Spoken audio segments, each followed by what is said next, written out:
दोस्तों स्टडी 91 में आप सभी का बहुत बहुत स्वागत है। और आज दोस्तों हम लोग कवर करने जा रहे हैं करंट अफेयर में सबसे महत्वपूर्ण टॉपिक को, जिसमें आज मैं आपको बताऊंगा सभी महत्वपूर्ण योजनाओं के बारे में, यानी जितनी भी गवर्नमेंट योजनाएं हैं ना, इससे संबंधित क्या क्या प्रश्न आपसे परीक्षा में पूछे जा सकते हैं, उन सभी प्रश्नों का उत्तर हम लोग यहां पर देखने वाले। तो चलिए तैयार हो जाते हैं फटाफट, और यहां पर हम लोग देखते हैं कि आज हमारे लिए क्या खास दिया गया है। ठीक है, चलिए जिन लोगों ने अभी तक स्टडी 91 का एप्लीकेशन नहीं इंस्टॉल किया, जल्दी से इंस्टॉल कर लें और एप्लीकेशन पे आपके परीक्षा से संबंधित जो भी प्रोग्राम चल रहे हो आप उसे ज्वाइन कर सकते हैं, ताकि आपकी तैयारी और भी बेहतर हो सके और सच में कुछ ऐसा हो कि आपका सिलेक्शन हो जाए। ठीक है, और उसके लिए पूरा प्लानिंग वहां पर दिया गया, तो आप आइए और जुड़िए। ठीक है, चलिए बात करते हैं दोस्तों केंद्र सरकार की प्रमुख योजनाओं के बारे में, जहां आपसे प्रश्न पूछे जा सकते हैं। ठीक है, तो बहुत सारे प्रश्न हैं, बहुत सारे आपके मन में सवाल होंगे कि क्या पढ़ना चाहिए और क्या नहीं पढ़ना चाहिए। तो मैं तो आपको सब कुछ पढ़ाने वाला हूं, जो भी महत्वपूर्ण योजनाएं हैं उन सभी योजनाओं के बारे में हम लोग यहां पर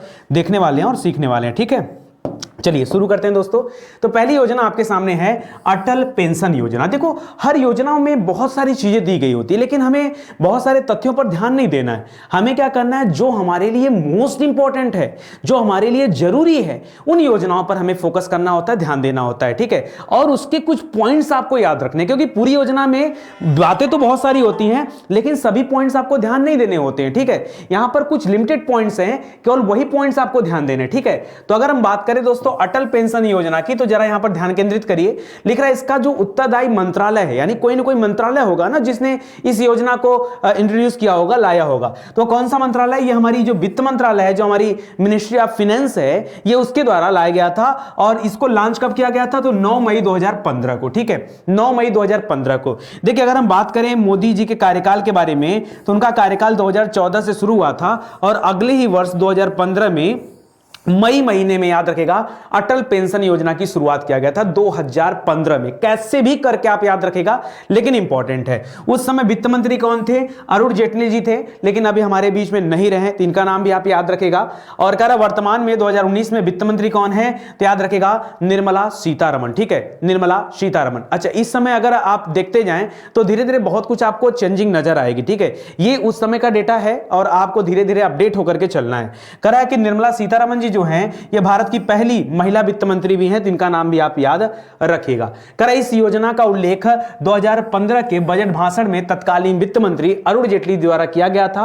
और इस योजना में शामिल होने वाले व्यक्ति की जो न्यूनतम आयु है वो रखा गया 18 वर्ष, और जो अधिकतम आयु है वो रखा गया 60 वर्ष। ठीक है, न्यूनतम और अधिकतम दोनों ध्यान दीजिएगा, 18 वर्ष और 60 वर्ष। अटल पेंशन योजना, अच्छा नाम से आपको लग रहा है कि ये पेंशन से संबंधित एक योजना है, जिसे पहले स्वावलंबन योजना के नाम से जाना जाता था। दोस्तों स्वावलंबन योजना की बात करें तो याद रखिए कांग्रेस के कार्यकाल में इस योजना को शुरू किया गया था। उसी का नाम बदल करके बढ़िया से उसको सजा धजा करके आपके सामने फिर से पेश किया गया। तो स्वावलंबन योजना ही, उसमें कुछ सुधार किया गया, कुछ चीजों को ऐड किया गया और उसके बाद इसको नाम दे दिया गया अटल पेंशन योजना, स्वावलंबन योजना का। करा यह जो अटल स्वावलंबन योजना है, जिसे अटल पेंशन योजना कहा जा रहा है, ये शुरुआत में 2010 में कांग्रेस सरकार के द्वारा स्टार्ट किया गया था, जिसमें महत्वपूर्ण बदलावों के साथ 2015 में पश्चिम बंगाल की राजधानी कोलकाता में प्रधानमंत्री नरेंद्र मोदी जी के द्वारा इसे स्टार्ट किया गया, शुरू किया गया। ठीक है, कर भारत में सरकार समर्थित पेंशन योजना है, मुख्य रूप से भारत के असंगठित क्षेत्र पर केंद्रित है। देखिए असंगठित क्षेत्र मतलब ऐसे लोग जो गांव के हैं और जो रोजगार की तलाश में अलग अलग जगह पे काम करते हैं, जो असंगठित मजदूर हैं, उनके लिए स्पेशली योजना है। ठीक है, जो कंपनी में काम करते हैं उनका पीएफ वगैरह कटता है तो आराम से उनको पेंशन मिलता रहता है, लेकिन जो बाहरी काम करने वाले लोग हैं उनको पेंशन का लाभ नहीं मिल पाता, तो उनके लिए अटल पेंशन योजना है।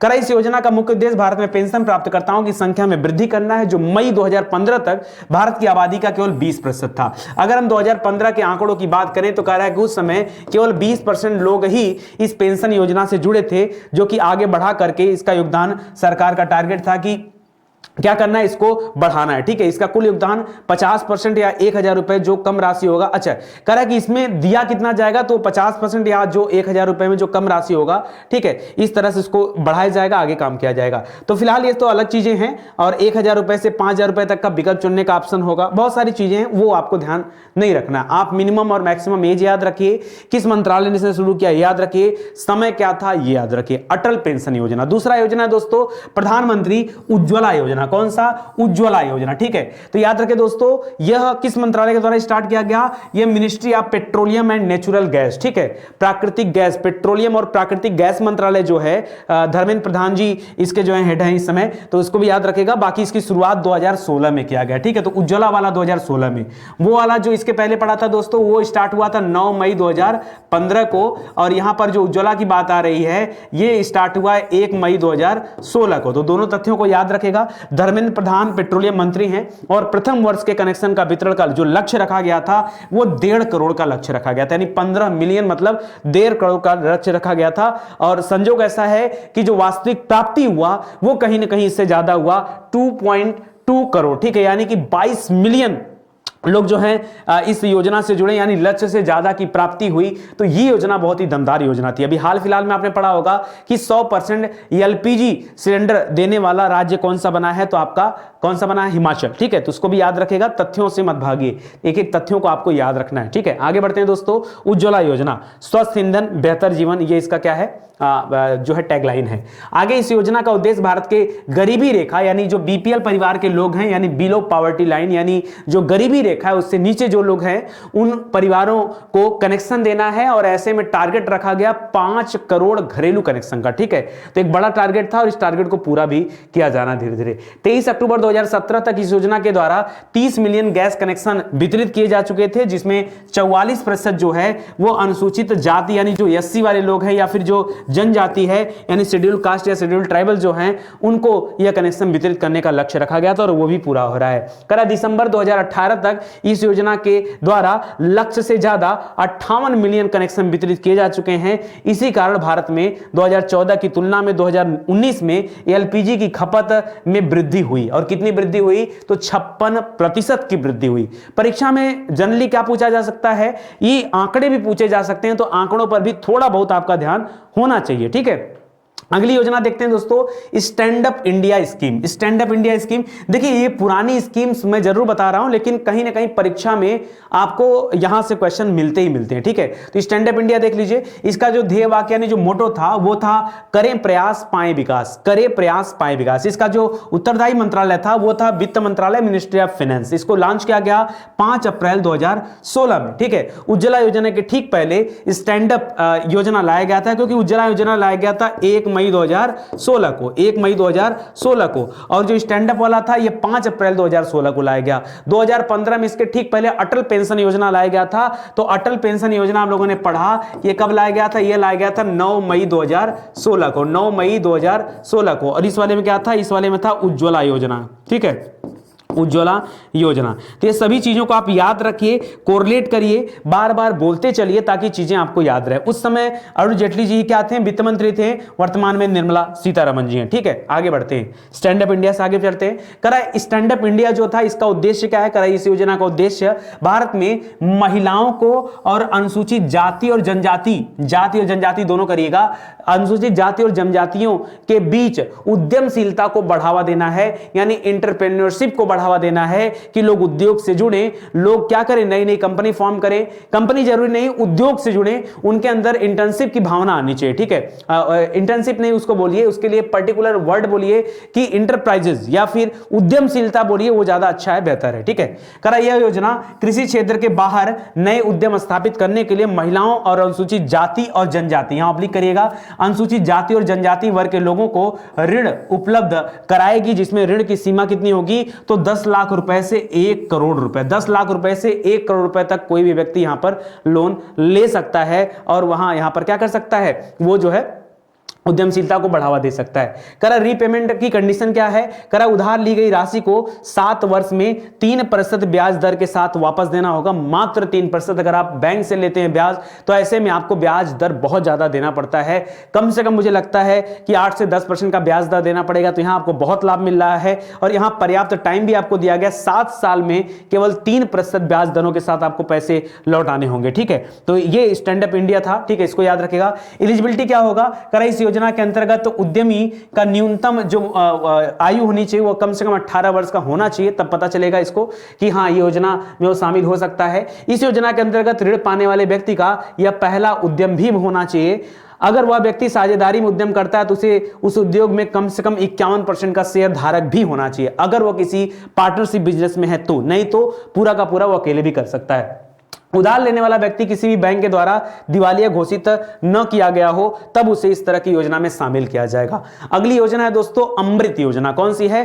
अमृत, जिसे आप अमृत योजना भी बोलते हो। इसका नाम है Atal mission for reservation and urban transformation. ठीक है, तो याद रखेगा यहां पर देखिए अटल है, लेकिन अटल को आप अटल पेंशन योजना से मत जुड़िएगा, ये अमृत योजना है और ये 24 जून 2015 को ही आया था। कब आया था? 24 जून 2015 को आया था। ये भी काफी इंपॉर्टेंट है। करा यह किसके द्वारा स्टार्ट किया गया था? तो जो ministry of housing and urban affairs हैं, ये उस मंत्रालय के द्वारा स्टार्ट किया गया था। तत्कालीन मंत्री उस समय कौन थे? हरदीप सिंह पुरी जी थे। यह योजना जून 2015 में प्रधानमंत्री नरेंद्र मोदी जी के द्वारा स्टार्ट की गई थी। तो इसको भी याद रखेगा, अटल मिशन फॉर, ठीक है, ये अटल मिशन के नाम से भी जाना जाता है, तो इसको भी याद रखेगा, अमृत या अमृत योजना। करा इस योजना में शहरों के बुनियादी ढांचों पर ध्यान केंद्रित किया गया और इसमें शहरी परिवर्तन के लिए पर्याप्त मजबूत सीवेज नेटवर्क और पानी की आपूर्ति सुनिश्चित किया जा सके, इसके लिए जो है कार्य किया गया। यानी शहरों को और बेहतर कैसे बनाया जा सकता है, तो अमृत योजना के तहत दोस्तों ये काम किया गया। करा इसमें अमृत योजना के तहत राज्य वार्षिक कार्य योजना प्रस्तुत करने वाला पहला राज्य कौन सा था? राजस्थान बना। तो ये भी काफी इंपॉर्टेंट है। करा यह योजना सार्वजनिक निजी भागीदारी पर भी निर्भर है, यानी प्राइवेट पार्टनरशिप करके इसमें काम भी किया गया ताकि बेहतर परिणाम, बेहतर रिजल्ट प्राप्त किया जा सके। करा जिसके अंतर्गत भारत सरकार ने बड़ी बड़ी कंपनियों को भागीदारी के लिए आमंत्रित भी किया, लाइक लार्सन टर्बो वगैरह हो गए। बहुत सारी कंपनियां हैं जो धीरे धीरे इस सेक्टर में काम करने के लिए भारत सरकार के साथ सहयोग में आगे बढ़ी। ठीक है, उद्देश्य क्या है? तो उद्देश्य था दोस्तों कि हर घर में पानी की आपूर्ति हो सके, हर घर में सीवरेज कनेक्शन हो सके, ताकि वहां पर जो है गंदे पानी न रुक सके। गंदे पानी रुकने से जो है बहुत सारे रोगों का आगमन भी होता है, तो ऐसे में ये चीजें हैं। आगे लिख रहा है कि सार्वजनिक परिवहन या फिर गैर मोटर चलित परिवहन को बढ़ावा दे करके प्रदूषण को कम करने का उद्देश्य भी रखा गया, क्योंकि पर्यावरण प्रदूषण अगर कम होगा तो उससे हमारे पर्यावरण की ही सुरक्षा होगी और रक्षा सुरक्षा यहां पर मुख्य था। ठीक है, तो सार्वजनिक परिवहन किया जाए, यानी अगर एक बस चलेगा तो ज्यादा अच्छा है, क्योंकि एक बस में अगर व्यक्ति बैठते हैं तो सिर्फ एक बस ही प्रदूषण करता है, लेकिन बस में बैठने वाले अगर 60 लोगों के पास गाड़ियां हो जाएंगी तो 60 लोग मिलकर अलग अलग प्रदूषण करेंगे, तो ऐसे में प्रदूषण ज्यादा होगा। तो सार्वजनिक परिवहन को भी बढ़ावा दिया गया और गैर मोटर चलित जो वाहन थे, यानी जो बैटरी से चलने वाले, सौर ऊर्जा से चलने वाले वाहन थे, उनको भी बढ़ावा दिया गया। शहरों में हरियाली बढ़ाने के लिए कार्य किया गया। प्रथम चरण की बात करते हैं तो अलग अलग स्टेज में अलग अलग टारगेट रखा गया। प्रथम चरण में आंध्र प्रदेश, गुजरात और राजस्थान के 90 शहरों को इस योजना के तहत जो है पहले उनको जोड़ा गया, जोड़ने के बाद उनको धन आवंटित किया गया और उसके बाद 500 शहरों को इसमें अंतिम रूप से लागू किए जाने का प्रावधान किया गया कि हम इसमें स्मार्ट सिटी टाइप का बनाएंगे। ठीक है, इसमें बड़ी कंपनियों की भागीदारी को आमंत्रित भी किया गया, भागीदारी के लिए आमंत्रित भी किया गया।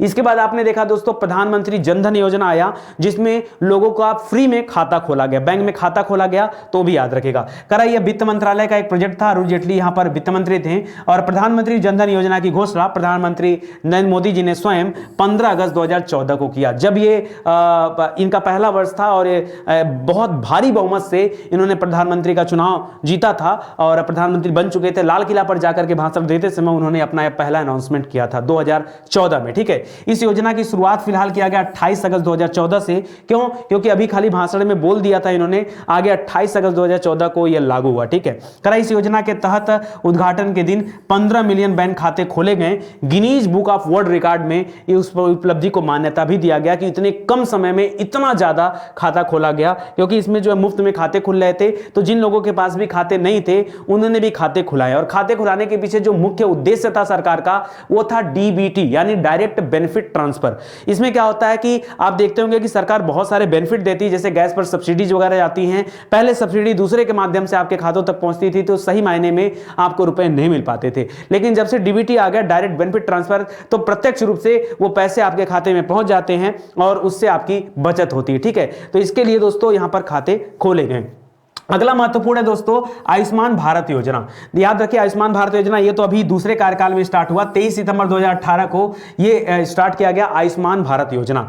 ये कहां पर स्टार्ट किया गया? तो रांची झारखंड से इसकी शुरुआत किया गया। मोदी जी ने स्वयं इसका उद्घाटन किया और इसमें लक्ष्य रखा गया कि 50 करोड़ परिवारों को हम 5 लाख रुपए का क्या देंगे? हर वर्ष स्वास्थ्य बीमा देंगे। बेहतरीन योजना है। मुझे लगता है इतने सस्ते स्वास्थ्य बीमा का लाभ आपको पूरे देश में कहीं नहीं मिलने वाला है, और जिन लोगों ने नहीं करा है उन्हें करा लेना चाहिए। ठीक है, बहुत बेहतरीन है ये प्रोग्राम, तो याद रखेगा आयुष्मान भारत योजना। ठीक है, प्रधानमंत्री जन स्वास्थ्य योजना याद रखेगा। हर परिवार में 5 लाख रुपए तक का आपको चिकित्सा बीमा दिया जाएगा। यह एक बहुत चिंता का विषय है कि भारत की जनसंख्या का लगभग 63% भाग अभी भी स्वास्थ्य और अस्पताल में भर्ती होने वाले खर्च का स्वयं भुगतान करता है। ठीक है, देखिए यहां पर क्या होता है कि बहुत सारे लोग ऐसे हैं जो भुगतान नहीं कर पाते, कुछ लोग करते हैं, लेकिन सही मायने में स्वास्थ्य संबंधी जब प्रेशर आता है लोगों के ऊपर तो लोग जो है सरेंडर कर जाते हैं। क्यों? क्योंकि जीवन भर की कमाई ऐसे चुटकी में निकल जाती है और आपको पता भी नहीं चल पाता है। लिख रहा है कि ऐसा देखा गया है कि लोग किसी भी गंभीर बीमारी का इलाज कराने के लिए अपनी बचत, अचल संपत्तियां, लोगों और रिश्तेदारों से उधार जैसे साधन अपनाते हैं। इस कारण लगभग 4.6% लोग गरीबी रेखा के नीचे चले जाते हैं। इस प्रकार की समस्या का समाधान करने के लिए प्रधानमंत्री नरेंद्र मोदी ने 23 सितंबर 2018 को अपनी सबसे महत्वाकांक्षी परियोजना आयुष्मान भारत योजना को लॉन्च किया। आयुष्मान भारत योजना को स्वास्थ्य और परिवार कल्याण मंत्रालय के द्वारा चलाया जा रहा है। इस योजना में स्वास्थ्य और कल्याण केंद्र और राष्ट्रीय स्वास्थ्य सुरक्षा योजना को भी शामिल किया गया। मतलब ऐसा नहीं कि सिर्फ यहां पर काम किया गया, आप देखते होंगे आगे चल के दोस्तों जो है दवाइयों के लिए छोटे छोटे सेंटर भी बनाए गए हैं। उसी तरह से दोस्तों यहां पर लिख रहा है कि स्वास्थ्य और कल्याण केंद्र बनाया गया। ठीक है, राष्ट्रीय स्वास्थ्य सुरक्षा योजना चलाई गई और इसको आगे बढ़ाया गया। कर आयुष्मान भारत योजना से करीब 50 करोड़ भारतीय लाभान्वित होंगे।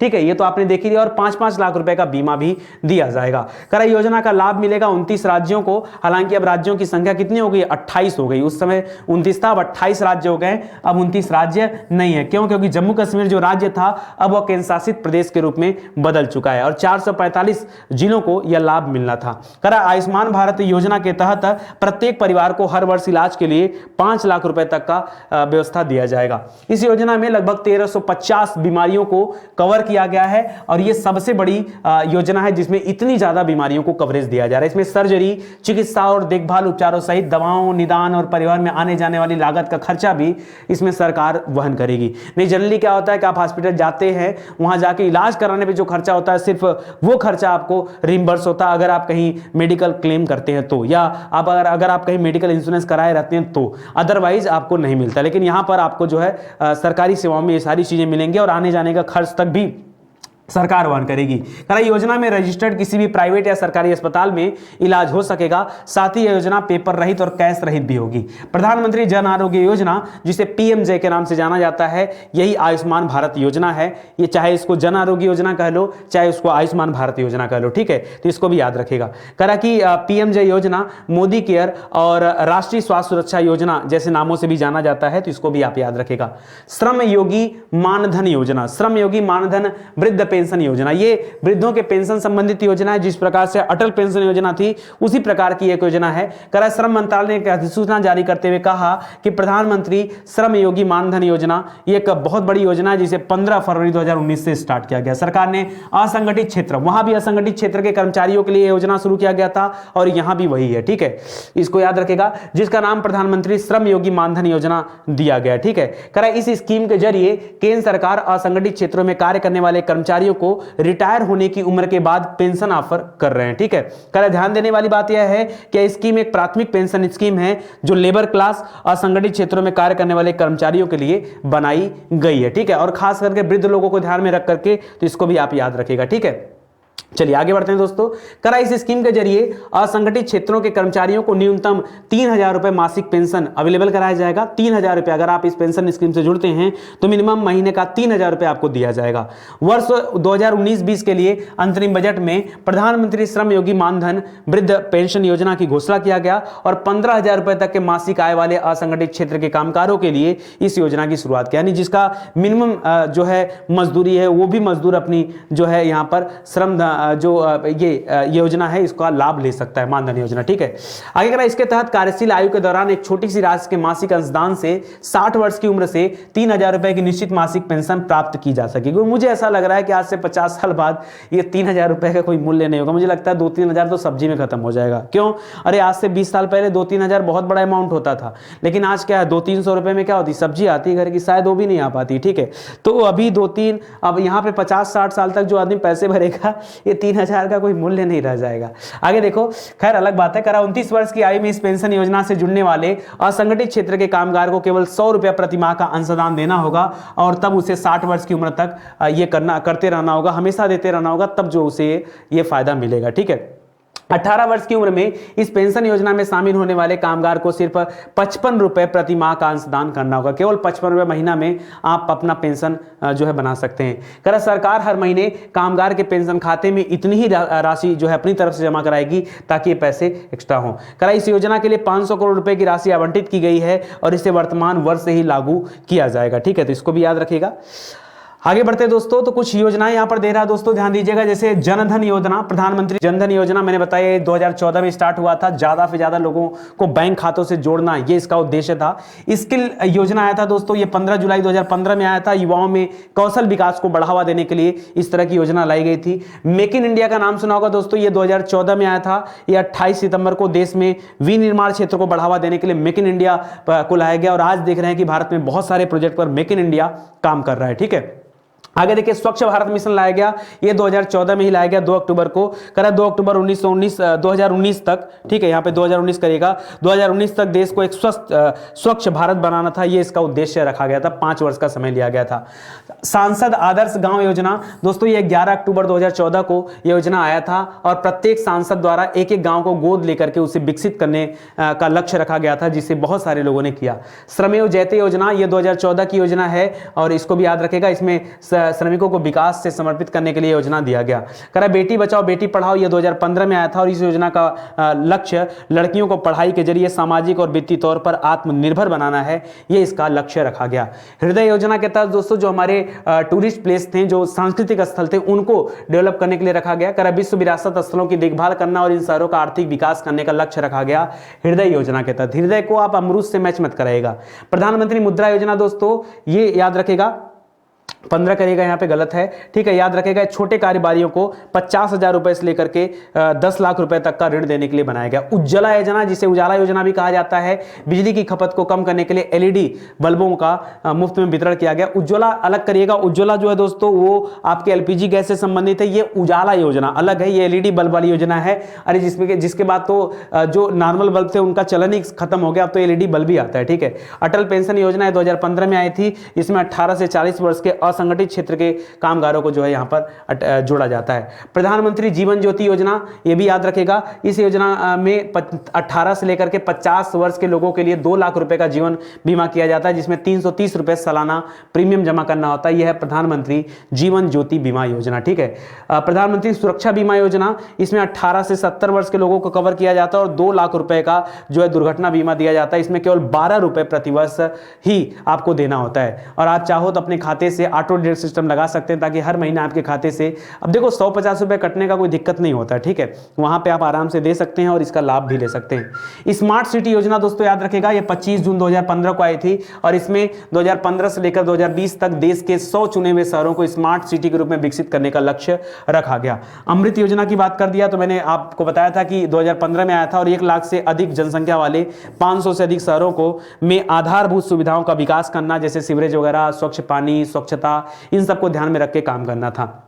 डिजिटल इंडिया मिशन दोस्तों, ये भी 2015 में है। करा सभी सरकारी सेवाओं को इलेक्ट्रॉनिक तरीके से जनता को उपलब्ध कराने का मिशन बनाया गया, डिजिटल इंडिया मिशन, ताकि भारत को डिजिटल बनाया जा सके। ठीक है, स्वर्ण मौद्रिक योजना, ये 2015 से संबंधित है। करा घरों और अन्य संस्थानों में निष्क्रिय पड़े सोने को उत्पादक कार्यों में लगाने के लिए यह स्वर्ण मौद्रिक योजना लाई गई, ताकि घर में बेकार पड़े सोने को आप रख करके उसका रोटेशन करा सके। ठीक है, तो ये सभी योजनाएं हैं, बस देखते चलिए। स्वर्ण बॉन्ड योजना, इसको भी याद रखेगा। करा निवेश देश के लिए सोना खरीदने वालों को सोने की वास्तविक डिलीवरी के स्थान पर स्वर्ण मूल्य में अंकित बॉन्ड्स की बिक्री किया जाएगा, यानी बॉन्ड वाला सोना जैसा आपके शेयर मार्केट में होता है। ठीक है, आपको कुछ नहीं मिला होता है बट एक बॉन्ड होता है जिसपे सब कुछ लिखा होता है। करा उदय योजना आया था दोस्तों 2015 में, सार्वजनिक क्षेत्र की बिजली वितरण कंपनियों को जो घाटे में चल रही हैं उनको उबारने के लिए यह योजना लाया गया था। कौन सा योजना, तो ध्यान दीजिएगा, उदय योजना। ठीक है, स्टार्टअप इंडिया 2016 में आया, नए उद्यमों को बढ़ावा देने के लिए। सेतु भारतम योजना 2016 में आया, राष्ट्रीय राजमार्गों को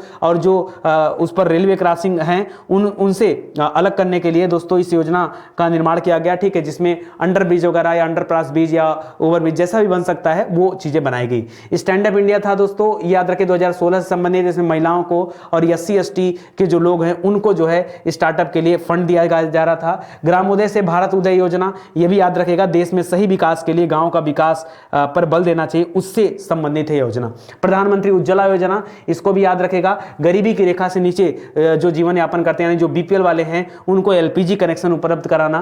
नमामि गंगे योजना, इसमें गंगा नदी की स्वच्छता के लिए कार्य किया गया। तो ये मुख्य योजनाएं थी।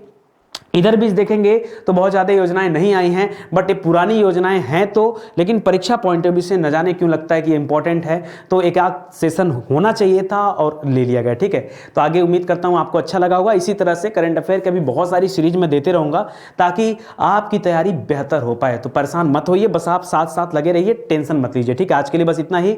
उम्मीद करता हूँ आपको अच्छा लगा होगा। मिलते हैं अगले लेक्चर में, तब तक के लिए धन्यवाद। जय हिंद, जय Bharat. Thank you so much.